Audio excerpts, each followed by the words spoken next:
As notícias com Matilde Malva Sabino. O Irão acusa os Estados Unidos de violarem o cessar-fogo em vigor ao atacarem navios perto do Estreito de Hormuz, acusação feita pelo comando das Forças Armadas iranianas, citado pelo canal de televisão IRIB. Tirão promete uma resposta esmagadora a qualquer agressão norte-americana, mas o Comando Central norte-americano garante que se trata de uma ação de autodefesa. O CENTCOM adianta que as forças norte-americanas interceptaram ataques iranianos não provocados com mísseis, drones e pequenas embarcações no Estreito de Hormuz. Donald Trump relativiza a troca de agressões entre os dois países e diz que são pancadinhas de amor. Em declarações à ABC News, Trump sublinha que o cessar-fogo mantém-se em vigor. Já nas redes sociais, o líder americano escreve que os Estados Unidos vão derrotar o Irão com muito mais força e violência caso o país não assine o acordo de paz rapidamente. O Tribunal de Comércio dos Estados Unidos rejeitou as mais recentes tarifas globais de 10% impostas por Donald Trump, que entraram em vigor a 24 de fevereiro, é o que avança a Reuters. Nesse decreto, Trump invocou um ponto da Lei do Comércio que permite tarifas por até 150 dias para corrigir sérios déficits na balança de pagamentos ou evitar uma depreciação iminente do dólar, mas de acordo com a decisão judicial, a lei não é apropriada para os tipos de déficits comerciais citados por Trump. O presidente brasileiro afirma que Donald Trump não vai interferir nas eleições brasileiras em outubro. Os dois líderes estiveram reunidos esta quinta-feira na Casa Branca num encontro que classificaram como positivo. Depois da reunião, Lula da Silva rejeitou qualquer influência do presidente norte-americano na escolha dos brasileiros. Se ele tentou interferir nas eleições brasileiras, ele perdeu, porque eu ganhei as eleições. Eu acho que não é uma boa política um presidente de outro país ficar interferindo nas eleições de outro país. É o princípio básico para que a gente não permita a ocupação cultural, política e a soberania de um outro país. Lula da Silva após o encontro com Trump na Casa Branca, onde, segundo o presidente do Brasil, foram abordados temas que pareciam tabus como o crime organizado. O Presidente da República reage com profunda tristeza à morte de Carlos Brito, histórico dirigente do Partido Comunista Português, morreu esta quinta-feira, aos 93 anos. A notícia foi avançada pelo Jornal Público e confirmada pelo Observador. António José Seguro diz que Carlos Brito se preparou para servir um Portugal democrático que ajudou a construir. Numa nota oficial, o chefe de Estado recorda ainda um homem de convicções firmes e coragem cívica. A jornalista Diana Rosa lembra os pontos essenciais do percurso do antigo dirigente.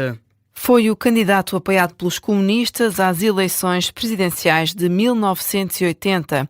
Aos 17 anos, Carlos Brito iniciou-se na política como opositor ao Estado Novo, integrando o movimento Unidade Democrática Juvenil em Lisboa. Depois, esteve 8 anos preso durante a ditadura. Saiu em liberdade em 1966 e até ao 25 de abril esteve entre o exílio em França e a clandestinidade em Portugal. Em 1980 foi candidato às presidenciais, desistiu a poucos dias da eleição a favor da recondução do general Ramalho Yanes. Carlos Brito morreu em casa esta quinta-feira no concelho de Alcotim, depois de ter estado recentemente internado no Hospital de Faro. Tinha 93 anos. A jornalista Diana Rosa a lembrar o percurso de vida de Carlos Brito. Em comunicado, o PCP recorda o percurso antifascista do antigo dirigente e a contribuição na Revolução de Abril, apesar das conhecidas diferenças e distanciamento político. Reação também de José Luís Carneiro, secretário-geral do PS, frisa que a morte de Carlos Brito é motivo de grande tristeza, lembra uma figura incontornável da vida política portuguesa das primeiras 5 décadas da democracia e acrescenta que se trata de uma referência de seriedade e cidadania. Aqui na Rádio Observador ouvimos algumas reações à morte de Carlos Brito. Arménio Carlos, antigo dirigente do PCP, recorda o legado de Carlos Brito para a democracia portuguesa. Um homem que não só se assumiu como antifascista, como lutou contra um regime ditatorial, com todas as consequências que são conhecidas, do ponto de vista da privação da sua vida e acima de tudo também, dos impactos que isso teve. Mas, por outro lado, foi um homem que teve um papel importante no PCP, imediatamente a seguir ao 25 de Abril, foi presidente do grupo parlamentar. Arménio Carlos lembra que, apesar de se ter tornado uma voz crítica do Partido Comunista, Carlos Brito sempre defendeu a democracia e as políticas de esquerda. Também à Rádio Observador, José Jorge Letria, escritor que pertenceu à plataforma de esquerda e atual presidente da Sociedade Portuguesa de Autores, recorda um amigo que nunca perdeu os valores fundamentais. Fomos amigos durante muitos anos, conversámos muito, era uma pessoa que eu admirava intelectualmente e politicamente. Depois os nossos caminhos afastaram-se, eu segui o meu caminho, ele continuou o dele, sempre com serenidade, com coerência, com profundidade. Eu acho que o legado que ele nos deixa é o da inteligência, da tolerância e da capacidade de viver com os outros a construção de uma sociedade mais justa, mais tolerante, mais aberta e mais virada para o futuro. José Jorge Letria lembra que foi o gosto pela escrita que permitiu a Carlos Brito resistir a momentos como o da ditadura. Sem acordo, a última reunião entre o Governo e a Concertação Social terminou sem consenso. O Executivo culpa a UGT. Já a Central Sindical alerta que não foi apresentado nada de novo para que a posição se alterasse. E por isso é um não à reforma laboral. A UGT acusa o Governo de ter minado a confiança com constantes avanços e recuos. A reunião durou pouco mais de 1 hora e nada mudou. Miguel Gato. A reunião de concertação social terminou sem acordo entre governo, patrões e sindicatos. A ministra do Trabalho, Maria do Rosário Palma Ramalho, acusa a UGT de ter rejeitado negociar, apesar dos esforços do governo. O governo esteve sempre de boa fé nesta negociação, tentou ao máximo levá-la a bom porto, fez inúmeras cedências. Infelizmente, um dos parceiros revelou-se absolutamente intransigente. A mesma crítica fazem os patrões na voz de Armindo Monteiro, da CIP. Isto que hoje aconteceu foi mais uma vez a demonstração que a UGT não estava minimamente interessada em acordo nenhum. Nós podíamos ceder em todas as linhas, que não havia nenhuma possibilidade de acordo. Em resposta, Mário Mourão, secretário-geral da UGT, acusou o Governo e a CIP de não terem apresentado nada de novo nesta reunião. Uma vez que não havia nenhuma proposta em cima da mesa hoje diferente, considerou a UGT que a decisão do seu secretariado era aquela que tinha transmitido ao Governo. Mário Mourão acrescenta ainda que a UGT está para decidir se adere ou não à greve geral marcada para o dia 3 de junho. Precisamente sobre esse tema, Tiago Oliveira, secretário-geral da CGTP, faz um apelo aos trabalhadores. Perante o ataque que está em curso, perante aquilo que é a resposta e a afirmação dos trabalhadores ao longo de todo este período, perante aquilo que é votado e a rejeição dos trabalhadores relativamente ao pacote laboral, só há um caminho a seguir. É o caminho da luta. Do lado das confederações do Comércio, Turismo e Agricultura, um apelo ao Governo para que não desista da reforma laboral. A Ministra do Trabalho prometeu hoje avançar para o Parlamento com poucas alterações face ao projeto inicial. O jornalista da Rádio Observador, Miguel Gato, que esteve a acompanhar a reunião, que terminou sem acordo. As alterações à lei vão agora ser discutidas no Parlamento. Esta sexta-feira, a Ministra do Trabalho, Maria do Rosário Palma Ramalho, vai estar no Sob Escuta, aqui na Rádio Observador, depois do Jornal das 9 da manhã. Na reação à falta de consenso, a oposição aponta o dedo sobretudo ao Governo, à exceção do próprio PSD e do Chega. Há os partidos que reiteram que as alterações propostas não interessam aos trabalhadores e os que defendem que a culpa é dos sindicatos. Marta Caramel Nobre.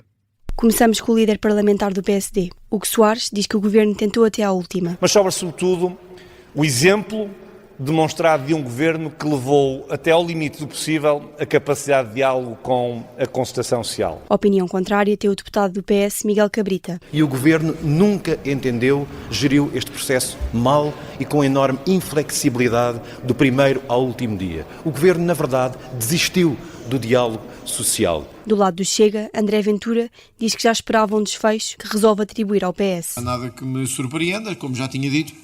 O PS não tinha interesse desde o início em aprovar esta legislação É sabido que o Partido Socialista tem uma grande influência na UGT. Já Mariana Leitão insiste na vontade dos liberais. Já tínhamos inclusivamente pedido ao Governo que parasse de ser teimoso e de insistir numa negociação que já se sabia à partida que não ia dar em nada e que trouxesse o projeto à Assembleia da República. Pelo LIVRE, Isabel Mendes Lopes sublinha que a proposta não é do interesse de quem trabalha. E, portanto, se o Governo insiste em trazer ao Parlamento uma legislação laboral que não serve os trabalhadores e que claramente tem um nível de oposição no país, mas também aqui no Parlamento tão grande, assim que houver uma maioria em que seja possível reverter qualquer alterações que sejam feitas neste âmbito, essas alterações serão revertidas. Isto não interessa a ninguém. Paula Santos, do PCP, rejeita a utilidade da discussão da proposta.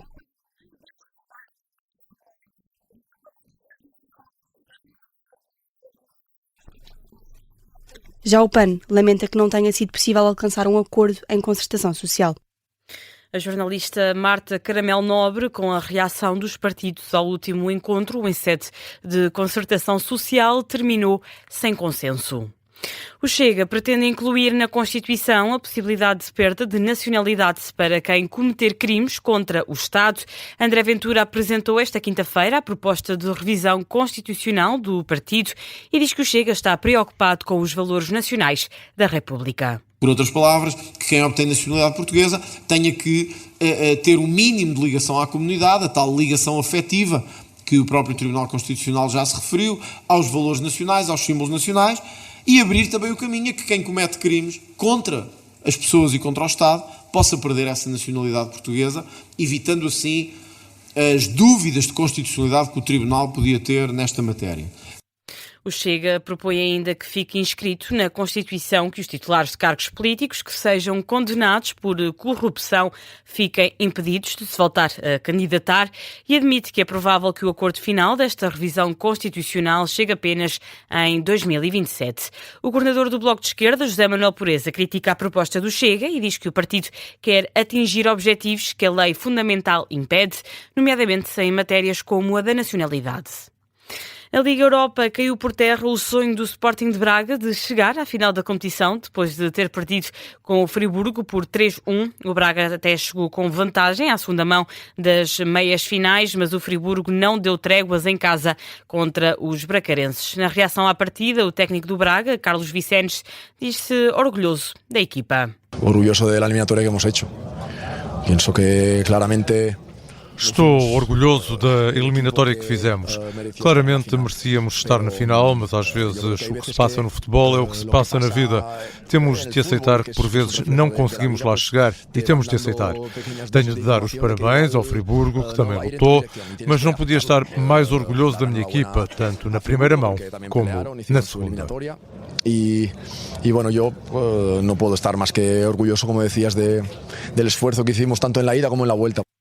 Carlos Vicentes, no final do jogo, o Braga está fora, mas houve esperança até ao fim. É a mensagem deixada por um adepto ouvido pela Rádio Observador. Simão Silva diz que, apesar do resultado, houve um grande esforço de equipa e que o melhor está por vir. Esta temporada chegámos à final da Taça Liga, claro que perdemos, mas chegámos à final, eliminámos o Benfica, goleámos o Santa Clara pelo caminho. No campeonato não foi perfeito, claro que não, mas na Liga Europa fizemos a campanha que fizemos. Temos esperança que para o ano lutemos pelo título, o que seja, voltemos a fazer uma campanha que fizemos na Liga Europa. Eu confio no treinador, confio na direção, que vamos fazer um bom trabalho. O adepto Simão Silva diz que algo de maior está destinado para o Braga. A final da Liga Europa vai ser jogada entre o Friburgo e o Aston Villa a 20 de maio. Foi notícia de fecho deste jornal. A informação volta às 3h30. Até já.